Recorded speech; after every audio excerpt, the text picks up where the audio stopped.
finally, we're live. Hi, Katie. I am so sorry. I had to start over because I couldn't see the chat box, so I had to finagle with the layout. But we are live now. And Katie, if you are back on stream, I'm just gonna post we're back on.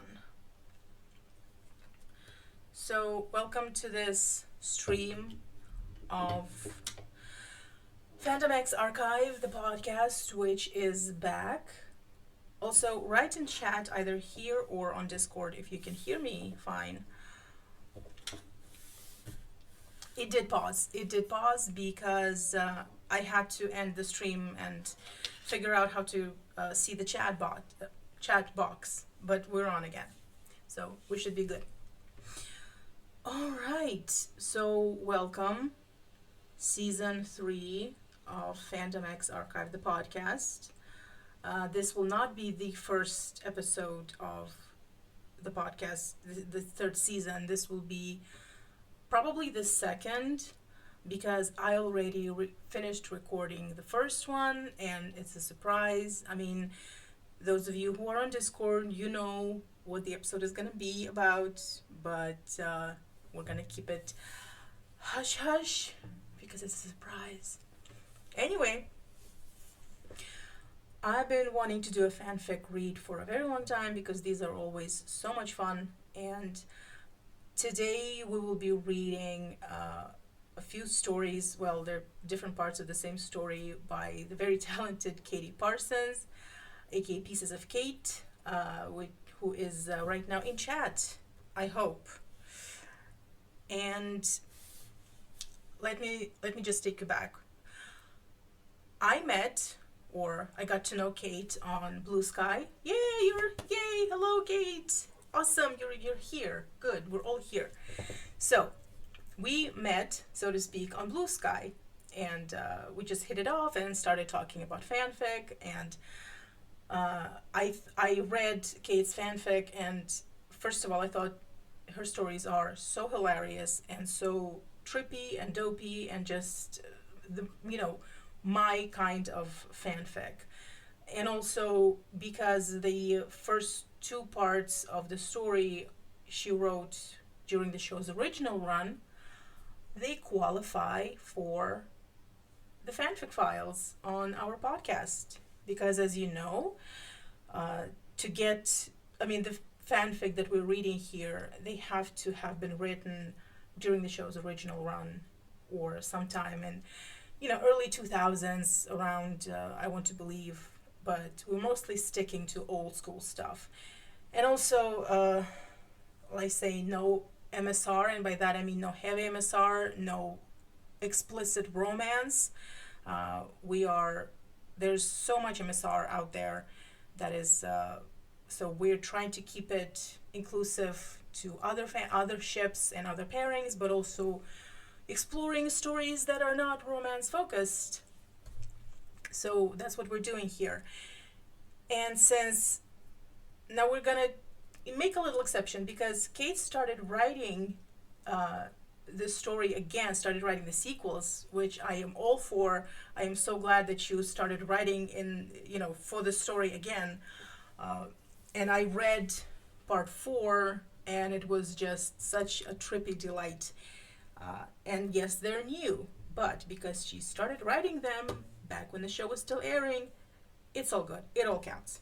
So we are going to start reading, and also I'm going to post Kate's socials and her info and links to her story on AO3 in the description of this episode on YouTube and SoundCloud and Spotify and all of those things. Just to get that out of the way. Also, now it pains me to say this. It pains me to start this beautiful celebration of our nerdy fandom with a stern warning and a stern declaration that, you see, I'm balling my fist, I'm so angry.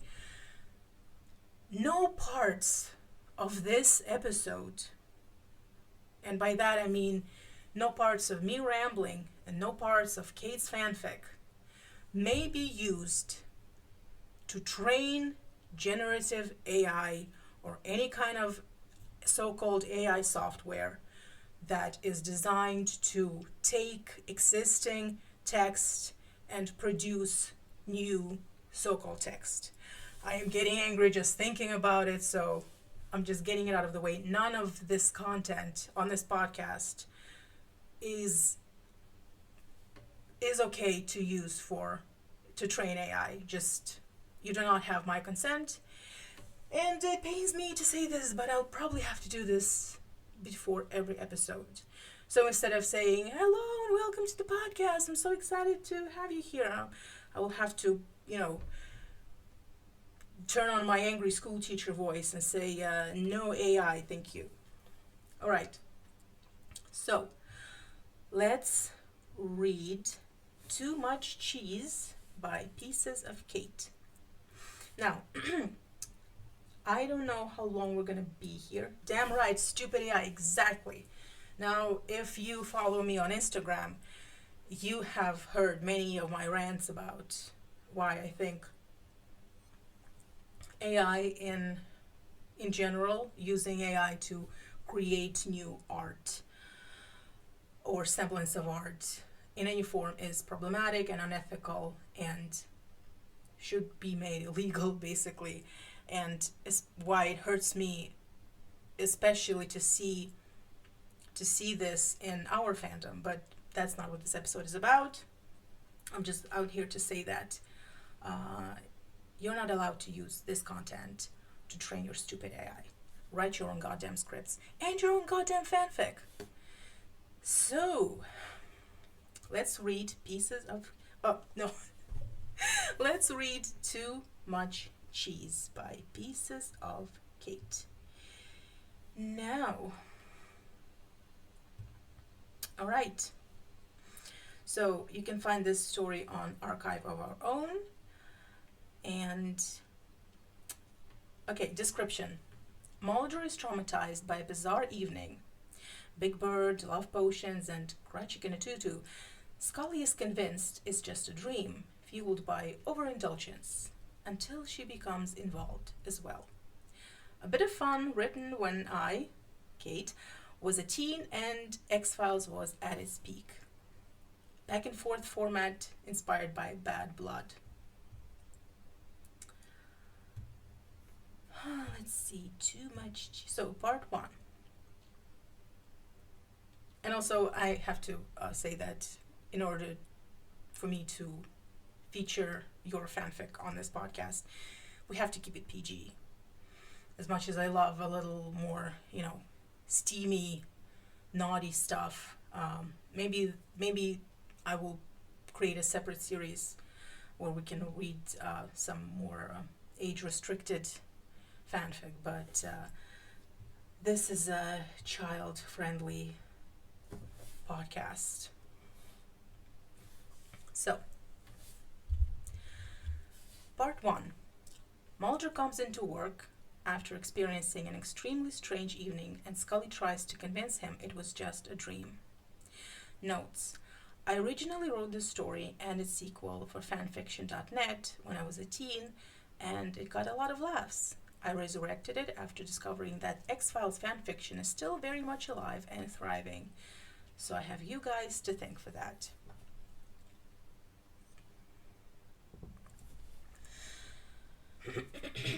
Excuse me. Fox Mulder's office, 12:05 p.m. Scully sat at her computer, typing up previous day's notes, an exercise that had come one of redaction. She glanced at her watch.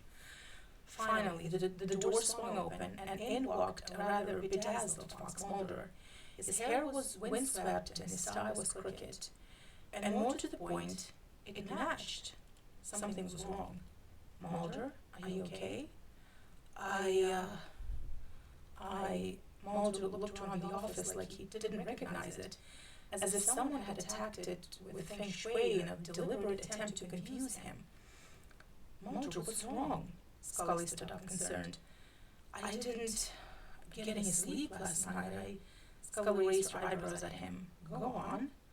I thought it was a dream, but it seemed so real. Well, maybe not real, but I don't know, vivid somehow. Want to talk about it? Mulder nodded. He raced along the empty streets, his breath short and his pulse racing. He had to get there. He had to get to the warehouse, to Scully. The streets seemed to become darker as he ran, and it was with a blow the size of Manhattan that he realized he was no longer in his own street, but in some unknown path. No, an alleyway. He stopped, noticing an anomaly in the otherwise natural surroundings. What the hell is that? Something stood far in front of him, swaying gently in the breeze. As he cautiously neared it, he began to see its features more clearly. It was bigger than he was, kind of furry and yellow, and Big Bird, Mulder? You ran into Big Bird, she queried skeptically. It was definitely him, Scully, trust me. I had all the books. She didn't know what was more disturbing, the fact that he thought he saw Big Bird, or the fact that he idolized him as a kid. So, in light of my new discovery, I carried on running. Frowning and stumbling, he continued to hurl on in a pseudo-drunken state, nothing new, his mind a frantic jumble. He kept turning back to see if the giant yellow furball was in pursuit, but it merely stayed put, still swaying with the rhythm of the breeze. Jesus, his life was getting worse. To hell with aliens. Now Sesame Street was colonizing the planet. A loud shout broke his thoughts. Agent Mulder! The scratchy, hollow voice came from behind him. Krychek, Mulder muttered, barely able to speak from the running. Mulder, you know about the truth, don't you? He asked, also breathless. I know they've got Scully. Oh yeah, they've got Scully, all right. Come with me. Krychek grabbed Mulder's arm, brushing him slightly with the hem of his tutu. Krychek in a tutu? Apparently he always wears one. Krychek, why are you... Krychek traced Mulder's eyes to his frilly ballet skirt. What? What the hell is... He waved his arms around in disbelief. That! He glared hard, trying to cut through the insanity, but there it was. Krychek's lanky, hairy, goose-pimpled legs descending from a ridiculously stiff pink tutu, like a very last-minute stand-in for Swan Lake. And his feet. That was the weirdest thing. He had on his usual work shoes with a tutu. Looking up and down, it was like man, woman, man, woman, man, Mulder, you're sidetracking, Krychek yelled. What? I always wear it. Come on, there's no time. Mulder shook his head, trying to knock out an answer to this madness. So there they went, two grown men running down the road, one in a rather fetching tutu. Where you found it fetching? It was cute. Nice material. Smooth lace. Actually, it would look quite nice on you if you were to... Mulder! Yeah, so anyway. We're here. Mulder and Tutu Boy stood in front of a shabby, decaying, presumably abandoned, isn't it always, warehouse. This is it. This is where Scully and aliens are. Who said anything about aliens? Mulder frowned and pushed in front of Krychek, bursting through the door. When they left the warehouse... Hey, wait a minute, Mulder. You didn't tell me what happened inside the warehouse. Oh, you don't want me to tell you that. Mulder, the warehouse was dimly lit, and all that existed in a large room. Sorry, I'll start over. The warehouse was dimly lit, and all that existed in the large open room was a few scattered chairs. Birds sat tweeting at one another. Get to the point, Mulder.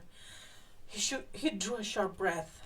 There, in the center of the room, was a happy couple engaged in a tango, passionately compressed against one another as they danced, their eyes burning into the wall as they approached it like a fierce battering ram, hammering their feet into the floor. It was then that he realized, Mulder? Oh, Mulder threw his head back as he chuckled. I'm sorry, Scully. Mulder turned, avoiding her glance. His body was trembling uncontrollably. He grabbed a flyer from the desk and shielded his face. Mulder, Scully snatched the flyer. I'm sorry, Scully. It's just that the thought of you and Skinner. What? Me and Skinner? Mulder, have you gone completely insane? She scrunched the flyer into a ball and volleyed into the bin before perching on the desk. I was not the one playing strictly ballroom with the assistant director, Mulder pursed his lips in disapproval. A moment passed, and he softened, speaking gently. It was definitely you and him, Scully, he began, as if he were breaking some bad news. He sat next to her on the desk and leaned close, placing an arm around her shoulders. He had turned serious now and sighed before whispering gently. It was him. It couldn't have been anyone else. I recognized his bald head shimmering in the light. She lashed out, swiping him a backhander. Let's see what the chat says. A bit of a weird echo. Okay, can you still hear the echo? Because that can be very... Okay, gone now, good. That can get very annoying.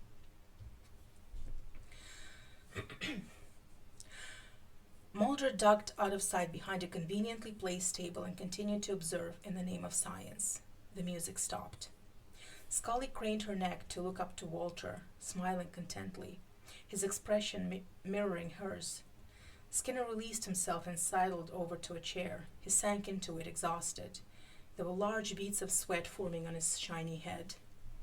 Scully walked over to the chair as Skinner patted his lap, beckoning her to sit with him. She smiled willingly and plopped satisfactorily onto his tweed trousers.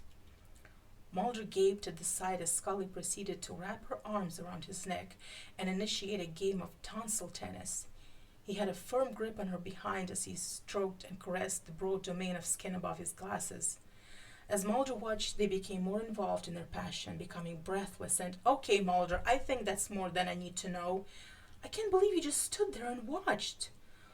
Well, I couldn't do much else. I didn't want to interrupt. I always knew you kids would get together. Not exactly like that, but I knew, he declared proudly with a sly wink. Scully folded her arms across her chest. Okay, we can skip that part. Carry on. Are you sure you don't want me to tell you about when he reached... No. Mulder left the warehouse with Tutu Boy, closing the door carefully as the music could no longer conceal its squeak. So you see, Mulder, you're powerless to stop it. Nobody can. Men have tried, but what are you talking about?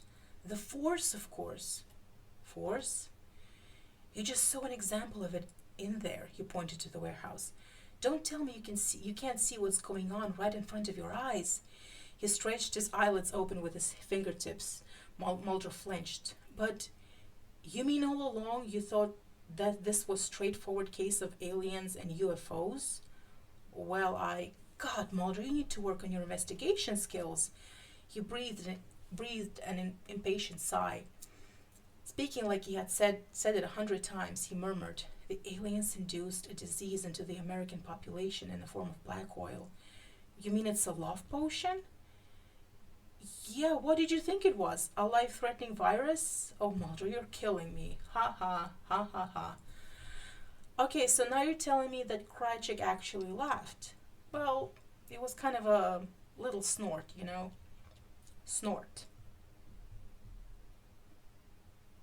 Okay, you're not interrupting. I'm reading your story here. Snort. So if this is more than alien colonization, what's with all the abductions? The impatient sigh again. They abduct people to extract their hormones for the potion. The love juice. He looked up at Mulder, who had stopped walking in order to digest this new information, his hands pressing tightly to his temples.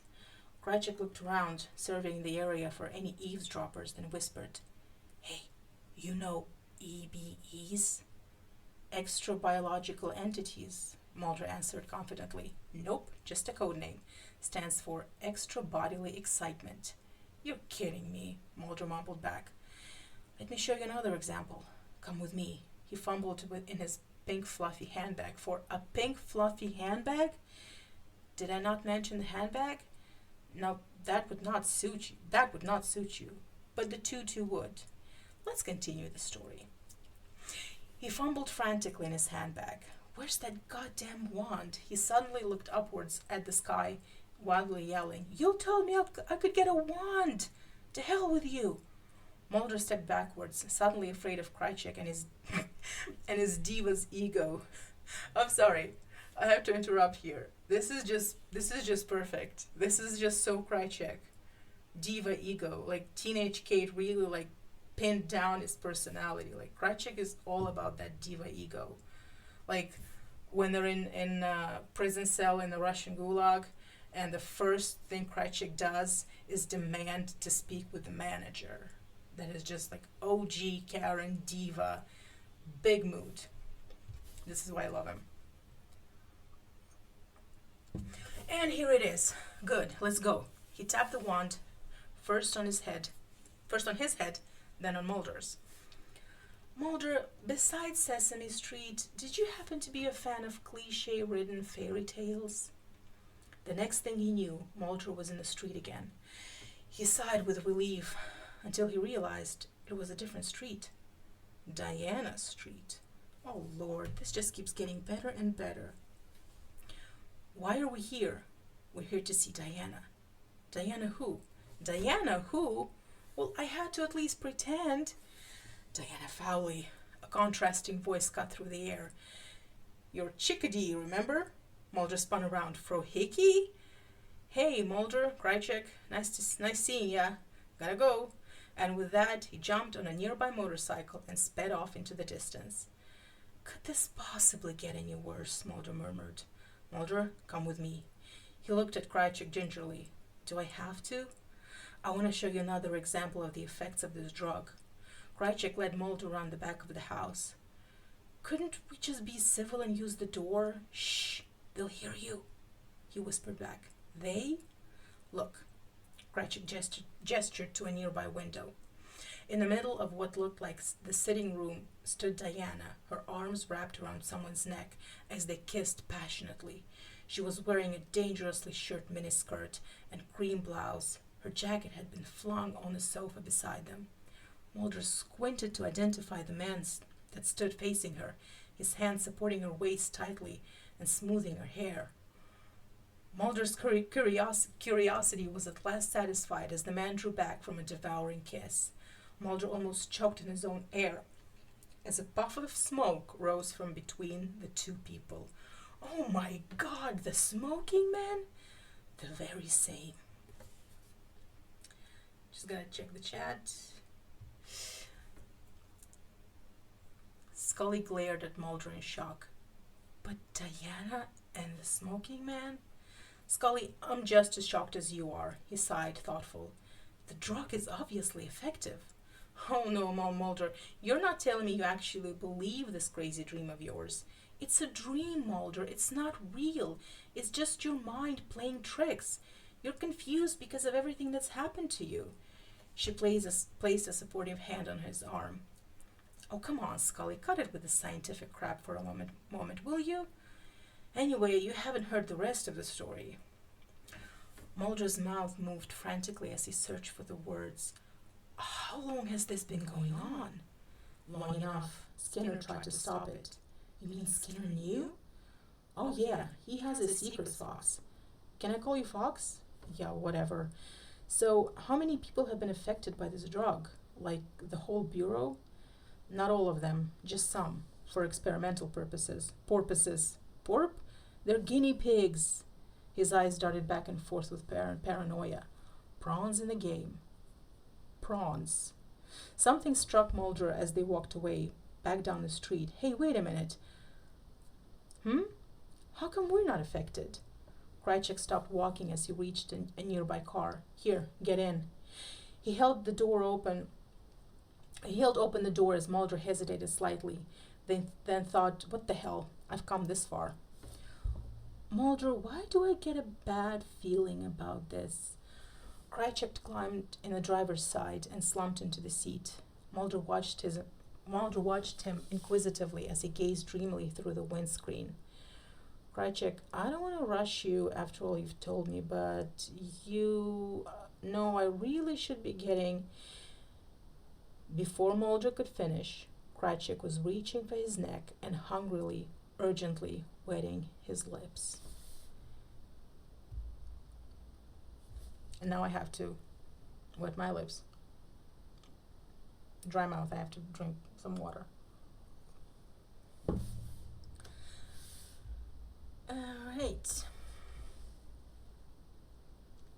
God, Mulder, what is wrong with you? She eyed him closely. I mean, are you trying to tell me something here? 'Cause there are better ways. Scully, I'd never ran so fast in my whole damn life. He stopped, noticing Scully quivering slightly, a grin quickly escaping her face. Scully, are you laughing at me? She inhaled sharply. No, Mulder, I'm not laughing. I'm sorry, Mulder. It's just... Scully grabbed the flyer from the bin. Oh, I'm glad you were able to derive some amusement from all of this. Scully pulled herself together, returning to her frustration. Mulder, really, how many times do I have to remind this was just a dream? Why are you making such a big deal out of all of this? Scully, I've had my fair share of weird dreams, but this one was different somehow. It was so real, so lifelike. You just don't want to believe it because of what happened. It's okay to admit that, Scully. Scully's eyes rolled. A thought struck Mulder. No. Hey, no, actually, you probably wouldn't remember any of it because of the drug. Oh, how convenient, Scully mumbled. You know what? I'm done trying to convince you. I'm going home. I'm gonna finish up here. And Mulder turned back. No more cheese. Mulder nodded and left the room. Scully began gathering the loose sheets of paper on the desk.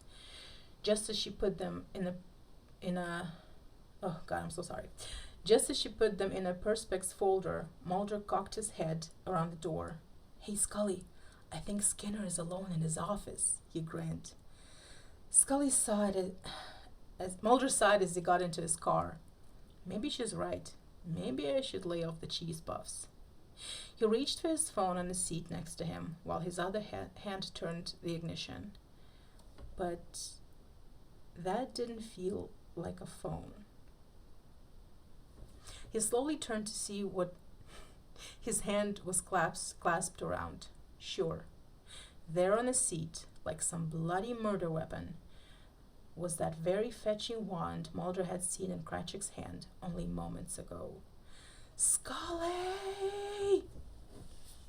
And this was part 1 of Too Much Cheese by Pieces of Kate. I really like this one. It's I like the dreamy, surrealist style. Oh, thank you so much. Yeah, it's reading live is a different beast because there are no retakes. So every time I stumble or pronounce a word wrong, I just have to move on. When you're recording, because usually I'm reading my own script when I'm recording an episode. And so there are a lot of retakes. Oh, thank you. I don't think I do it very well. I'm just having fun with it. And, if I pronounce something incorrectly, because, it goes by so fast and I speak so fast, it's like, my bad. But I should maybe take speech, these speech lessons that actors take, to make their pronunciation sort of clearer. That would have been fun.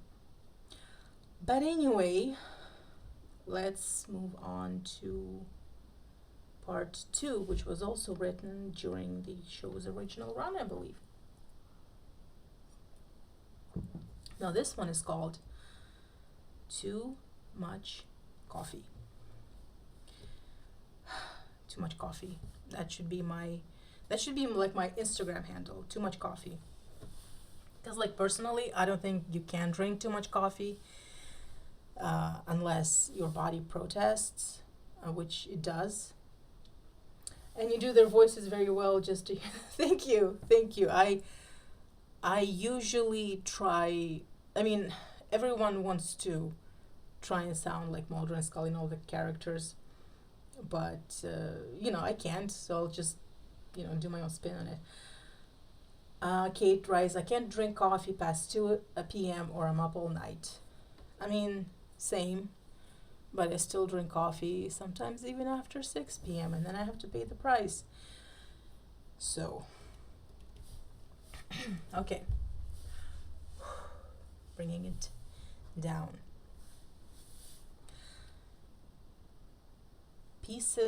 Too Much Coffee by Pieces of Kate. Summary, Part 2.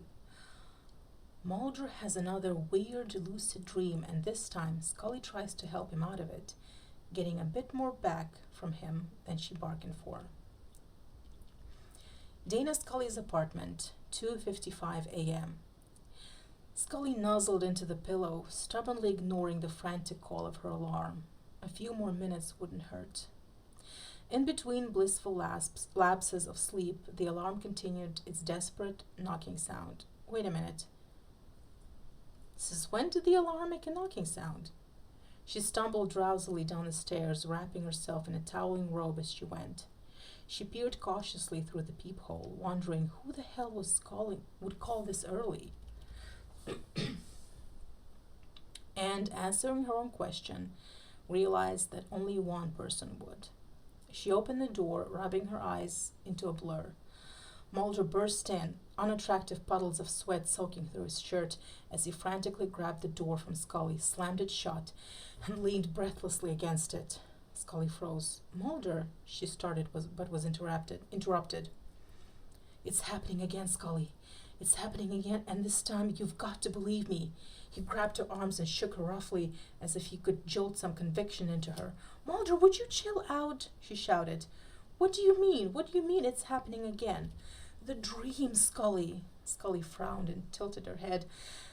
Except it's not a dream, but you seem to think it is. For the first time, Scully noticed the rain dripping from Mulder's hair and concluded that the sweat patches were, in fact, rainwater. Mulder, it's 3 o'clock in the morning. I haven't had much sleep, and from the looks of it, neither have you. She reached up and felt his forehead, and as she had done many times. You've got a fever. You should rest. She pulled him towards the living room and sat him on the couch. We need to warm you up. She returned a few minutes later with 2 thick patchwork blankets and a steaming mug of something that made Mulder's nostrils retreat. Thank you, nurse. Scully sat next to him and rested her tired, aching head on the top of the settee. So, was this the revenge of the tutu man? She asked, her face displaying seriousness, though he knew she was mocking him. No, I think he was tired of the whole tutu thing. Mulder was walking down the alleyway. Radar said to Big Bird Alert. Got to find Scully. Got to find her. Eventually, he saw the warehouse in the distance. He slowed his pace and reached into his boxer shorts to... Whoa, whoa, whoa. Scully held up her hands in defense. No, Scully, I was reaching for my gun. Do you really think I would do that in a public place? I mean, not that I do it anyway. Mulder. Anyway, so I reached for my gun and pointed it cautiously in front of him, expecting a return of Psycho Billy Elliot. But this time, he was on his own. After what seemed like hours, he arrived at the door to the warehouse. Just as he reached for the handle, a shadow neared his feet, causing him to spin around, yelling, Freeze! IBF! IBF? Said Scully. I was nervous. He turned to face the two people to the left of him, gun still poised, his hands wobbling slightly. He recognized the man first. Spender? Oh, brother. Scully? Jesus, Scully, aren't you Catholic? Scully ignored him. I was there again? Dare I ask, what was I doing this time? Mulder nodded. I'm getting to that. Mulder was drawn to the smooth contours of his leg for a moment. Biff. Scully giggled. Don't you mean her legs, Mulder? Mulder looked back at his partner with all seriousness. Nuh-uh. See, that's the thing. He was wearing your skirt, and your jacket, and your shoes, and your. Well, if he was wearing my clothes, then what was I wearing? Mulder grinned at her devilishly. As the thought crossed their minds simultaneously, Scully flushed. Just joshing ya. You were wearing his suit. Spender was the first to speak. Agent Mulder, I'm glad you're here. Kratchik's out and I'm in. Mulder surveyed Spender's stature once more, just to make sure. Do you guys have sort of dress code or something? That's irrelevant. Mulder raised his eyebrows. You remember her? Spender gestured flippantly to Scully. Mulder looked at his partner in a brown suit and tie and noticed for the first time that her hair was hoisted in tight pigtails above her head. Her rosy cheeks were dotted with eyeliner pencil freckles. Pippi Longstocking, isn't it? He asked. Scully frowned, not quite understanding the remark. Fox, nice to see you again. She forced a smile. Yeah, I know. It was definitely you, though. He looked up to see that Scully was staring at him thoughtfully, her head resting on her hand. What? Scully looked at the floor. Nothing. Carry on. Fox. Scully and Spender led Mulder into the warehouse. Spender gestured to a small circle of chairs in the center of the room. As Mulder sat down, the room brought back images of the last time he was there when Scully shut her eyes. I really don't need reminding, Mulder. Mulder shrugged. Scully looked at her watch, restlessly pacing up and down. They're late. She stopped and turned to Spender. I think you should check up on them. Go and see if they're outside. Spender nodded and headed out the door. As soon as the two were alone, Scully rushed to Mulder in a wild panic. Mulder, you've got to help me. Her voice was a desperate whisper. I'm stuck in one of your freaking weird dreams, and I'd like to get out of it if you wouldn't mind. Seeing as you're the one who dreams these things, then maybe you can. Wait, Scully shook his head in frustration. I can't believe you still think this is a dream. You're here. You can see it for yourself. Doesn't it all seem too vivid to you? Too real? Mulder, there is nothing real about Spender in a skirt, about me wearing his clothes, about this. She grabbed the pigtails and shook them violently. Okay, so even if this is a dream, what makes you think it's my dream? Because you're the one who had the weird dream like this before. Scully, I told you it wasn't a dream. Scully sighed, frustrated. Mulder, She was interrupted by the return of the miniskirt man. Miniskirt man? Sounds like a code name for one of the syndicate members. You have the cigarette smoking man, you have the well-manicured man, you have the miniskirt man. The list goes on and on. Okay. They're on their way, he said, pulling up a chair next to Mulder and not quite crossing his legs quickly enough. Mulder winced. Would you mind telling me exactly what we're here for? Mulder asked, a little afraid of the answer. Spender looked at Scully, who took a deep breath before answering. Skinner briefed us before we got here. Skinner? He wants to conduct an experiment to improve relationships between FBI agents. Apparently, recent studies have shown that federal agents who are romantically involved stand a much better chance of solving cases together. What kind of experiment? Spender fumbled nervously with the collar of his blouse. Scully strode to a cupboard in the corner of the room and took a large paper bag from the top shelf. She sat back down and emptied the contents on the floor. Mulder frowned at the green glass. Guys, are you hearing this? If you're hearing this, this isn't the wind. These are ghosts. No, I'm just kidding, it's the wind. Mulder frowned at the green glass bottle and small sheet of paper. What is this, spin the bottle?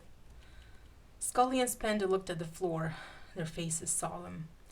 Mulder leaped from the chair, slowly backing away. Oh, no.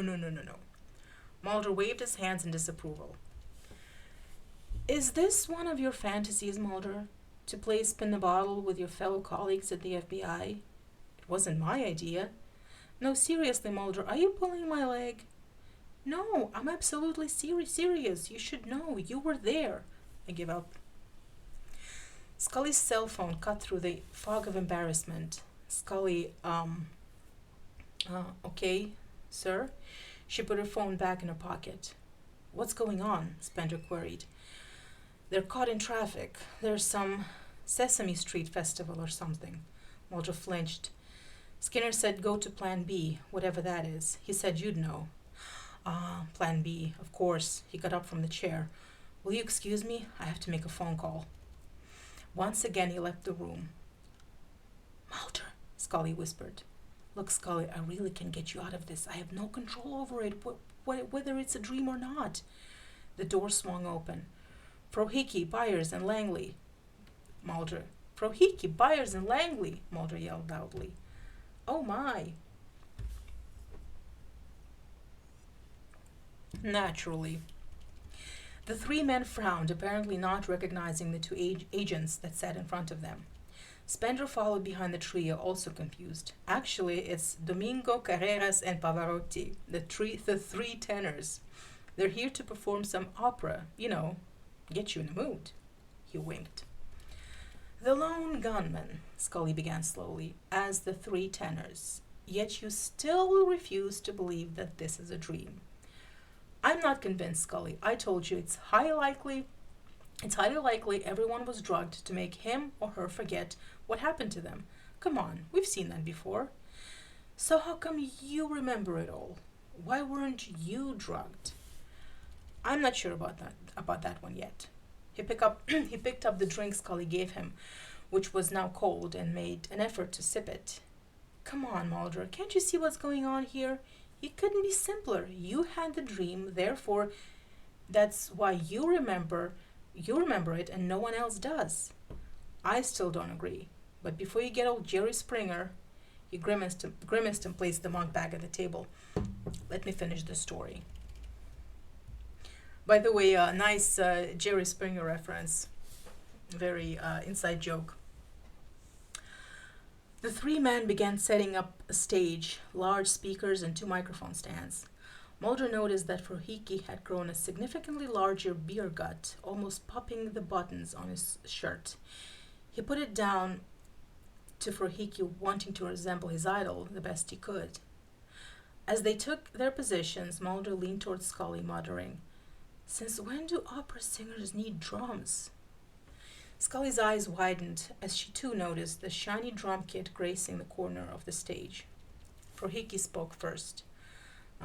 This is a number we wrote way back on our tour. I hope you like it." He gave a cheesy grin. They began.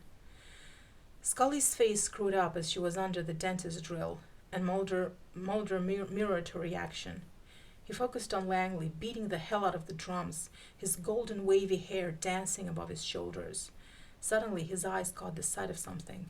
On the edge of the stage, near Langley's tapping feet, was a small electronic device attached to the stage with bulldog clips.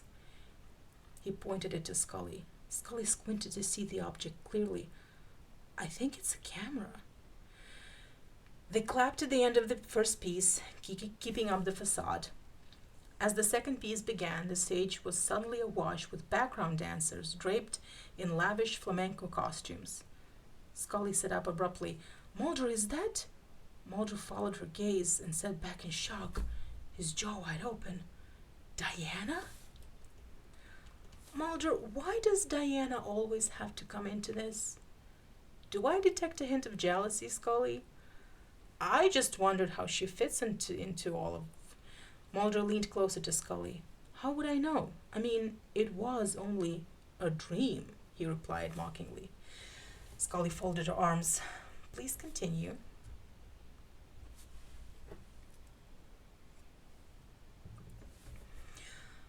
"I think we need to give the camera what it wants," Mulder declared, suddenly snapping his fingers an excessive 6 times. "I'm not following. We have to, you know." His voice trailed off, and he turned away from Scully awkwardly. Scully craned her neck, trying to catch his eyes. "Have to what, Mulder? Spit it out."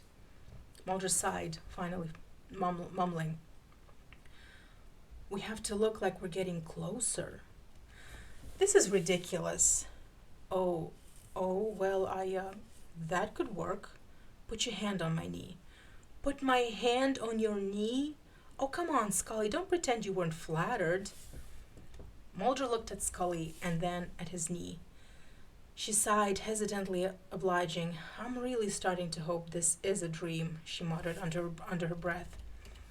Mulder moved closer to Scully and stiffly extended an arm around her shoulders, hoping the nervousness didn't show on camera. Despite her apparent uncomfortableness, she sensed she was secretly enjoying the attention. Oh, I doubt it. Scully, I've known you for over 6 years now. When you get horny, I know about it. Mulder, so anyway. Spender came back in the room and saw the meager effort they were making. Oh, come on, you're gonna have to do better than that. They'll be here soon. Mulder and Scully exchanged glances. This isn't kindergarten, you know. He left the room once more. Scully watched him leave. Does he have a bladder problem? Scully, I've got no idea. Do I want to... Scully, I've got an idea. Do I want to hear it? In all likeliness, no, but I think it's the only way out of this. Just as he heard footsteps approaching the door, he clutched Scully's neck, much to her alarm, and gave her one last nervous sigh before lunging forward and molding his lips to hers. And this was the only way you could think of solving this? I didn't think we had any other options. What would you have done? I don't know, something a little more productive and a great deal less inappropriate? Well, it seemed to work as soon as I found out.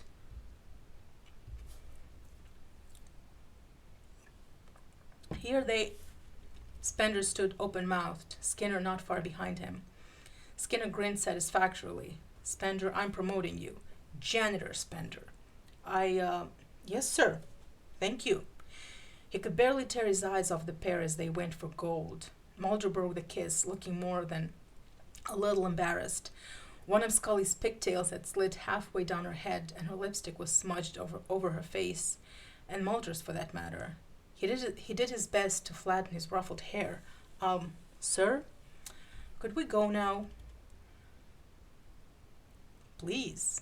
The grin on Skinner's face was unmistakable. As the two agents arrived back at... Wait, that's it? Mulder. Scully stopped in front of Spender as they neared the door, Skinner beaming proudly at his grade A student. She asked, Hey Spender, when do I get my clothes back? Oh, right. Yeah. Mulder, what is it? Why did you stop? Scully, Mulder, I really think at this point there's little you could say that would shock me. Mulder sighed. Oh, right, yeah. Actually, Spender turned to Mulder. I prefer your suit to mine. How about it, Agent Mulder? How about what exactly? We do a swap, you and me. You want me to wear that? He gestured to Scully's clothes. Scully sniggered, covering her mouth. Spender sighed impatiently. Let me help you make your decision. Suddenly Scully gasped. Mulder! Mulder followed Scully's gaze and looked down to see he was no longer wearing any trousers. Holy! He slapped his hands down instinctively, his cheeks a delicate pink. He looked up to... Scully, stop laughing! Why do you always have to find this funnier than I do? I'm sorry, Mulder, She cleared her throat. I'm sorry. Continue, please. He looked up to see Spender still wearing Scully's beige blouse and jacket, now with Mulder's trousers. I guess it's skirt or nothing then, Spender remarked with an air of coolness. Yes, okay, whatever, just... Within seconds, Mulder's hairy legs were protruding from Scully's beige skirt like some surrealist painting. Scully, let's get out of here. Scully stood looking at Mulder's legs, half disgusted, half delighted. Scully? Yeah, sorry, let's go.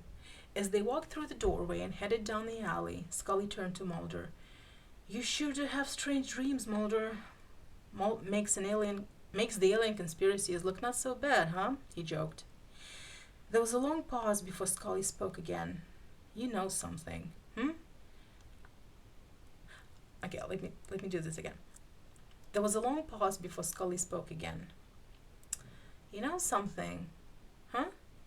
You're quite a good kisser, Mulder. You made that up. Did I, Scully? Did I? Mulder turned to her as they continued down the long and winding path. Hey, Scully. Yeah? Even if it turns out this isn't a dream, we don't have to tell anyone about this, do we? I mean, it's problematic. I would say of all the unbelievable things we've tried to convince people about, this tops it. So no, I think it would be unwise. They were drained. It had been a long whatever, and their feet, minds, and sanity needed a rest. Hey, Mulder. Yeah? Do you think we could change clothes now? Really? I was starting to enjoy through the breeze.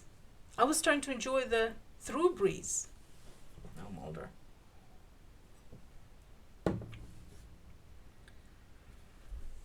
Slowly, they stood back to back and slipped back into their own attire. He grasped her hand, and they walked back home together under the fading gleam of the moon. That's quite a contented ending for you, Mulder. I'm surprised. Yeah, well, I owed it to you after that. She smiled back at him. You still think it's a dream? Without a doubt. Okay, so Mulder reached into his shirt pocket. How come I have this? He unfolded a glossy leaflet displaying 3 peculiar-looking men in suits. It read, Is your workforce unmotivated? Are they lacking pizzazz? Put some fire in your firm. Ring the 3 tenors on 555-Fro-Hickey for a decision you won't regret. Scully passed the flyer back to Mulder and crossed her feet on the coffee table. I've been working with you for way too long. You still have the wand, right? Top drawer by the TV. Mulder walked over to the drawer and placed the leaflet next to Cratchit's wand. As he slid it shut, he wondered what the next edition would be. And this was part 2 of Too Much Cheese by Pieces of Kate. You will have to excuse the water sipping in between reading, but my mouth gets very dry when I am reading live or just...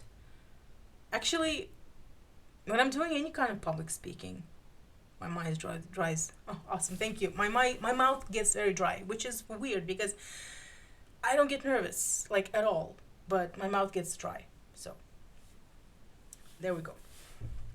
Okay, so let's just take a little break, breathe, and so this was part 2, and I really enjoyed this one.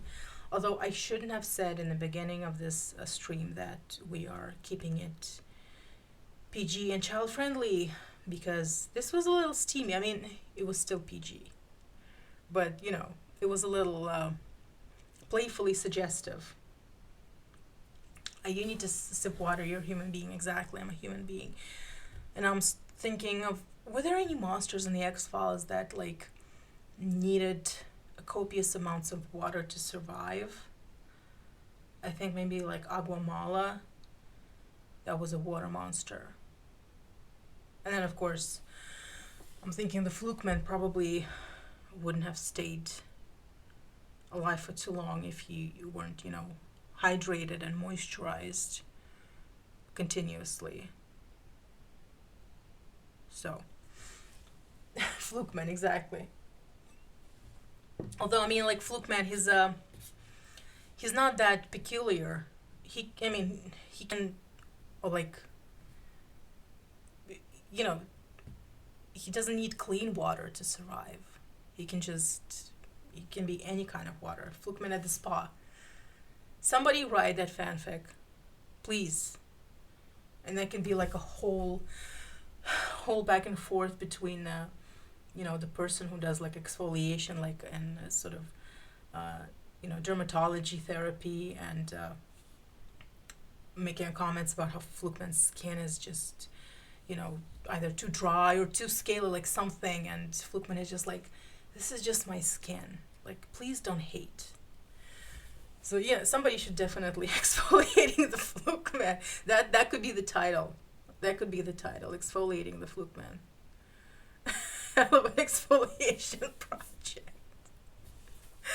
I mean, he wasn't really like, he wasn't a bad guy. He was barely like even a guy. He was, first of all, he was a victim of a terrible, terrible catastrophe. He had no choice in this. It was just birthed out of this radioactive soup and just set out in the world. And like, what was he or she, or like, well, I mean, it's a worm, so it's doesn't really have sex. So what is he supposed to do? Like, you just set it out. They didn't even know he existed, and they're just setting him out into the world, and he has to like survive. And nobody wants to be friends with you when you're looking like that with that mouth. So, I mean, you really feel sorry for the guy. It's not like, like Toombs knew exactly what he was doing when he was harvesting those livers. But Flukeman, like, he was just a victim of circumstances, victim of his own nature. So, really, I should probably make a sticker that says "Justice for Flukeman." All right, let's see. So, we've been at this for about an hour now. Poor misunderstood Flukeman. Exactly. Poor guy. So here's the question. Do you want to keep going, or do you want to leave them wanting more? Now I'm asking Kate specifically because it's her story. But if you want to leave them wanting more and save something, save the other half of the story for some later time, we can totally do that. So write in the chat what you want to do. You want to continue, or you want to sort of, what do you call it? A cliffhanger. You want to make it a cliffhanger. There. Just write in. That could be fun. Yeah, I think so too. I think it could be fun. You don't want to like do. Otherwise, it's just gonna be over too fast. Bit of a tense cliffhanger. Exactly. There was some steamy stuff there, and. Is this a dream or not? Whose dream is it?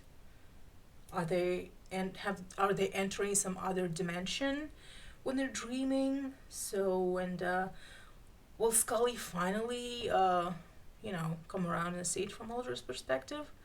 So yeah, that should be the closing line. Like, stay tuned for more Too Much Cheese by Pieces of Kate, and find out whether or not this was all a dream, what Cratchit was doing in that tutu, and will Mulder and Scully acknowledge their own feelings for each other, or that it's a dream or not a dream. So thank you for this. Thank you for first of all, thank you, Kate, for letting me do this. I had so much fun reading your fanfic. And like I said, this is my favorite type. I mean, I of course I love some angsty, deep cutting, emotional fanfic. I read, I'm not much for Mulder torture, but I read one, like a really old one recently, where Mulder dies in the end, and it just like, rips my heart out. And it's like, it's not MSR. It's like, it's friendship. It's Mulder and Scully's friendship, and it's just it was written so beautifully, like with their love for each other. And then he dies, and it's like, I hate you, writer, but also I love you. But I had a lot of fun watching you read them and bring them to life. Thank you so much. Yeah, that was a different story. I will not read it out loud, because it's not fun. I'll probably link it. But I really like this format, the dreaming, the nonsensical, the a little suggestive and funny. It's a lot of fun to read. So until next time, I will we'll decide when we'll do another reading. Probably won't be, probably like a couple of weeks. So stay tuned for that. And this will not be like I'm gonna do like the next time we do a reading, and then I'm gonna splice the two streams together, and we're gonna make an episode out of it. So all right, thank you so much, and I wish you a very pleasant whatever time of day it is where you are. Currently for me it's 10 p.m. Yeah, and I've been up for quite a while. I mean, I've been up since very early today, so I should probably go to sleep soon. But anyway, again, thank you, and stay tuned for the first episode of season 3. It's gonna be a good one, so be on the lookout for that. And yeah, thank you so much. Bye bye.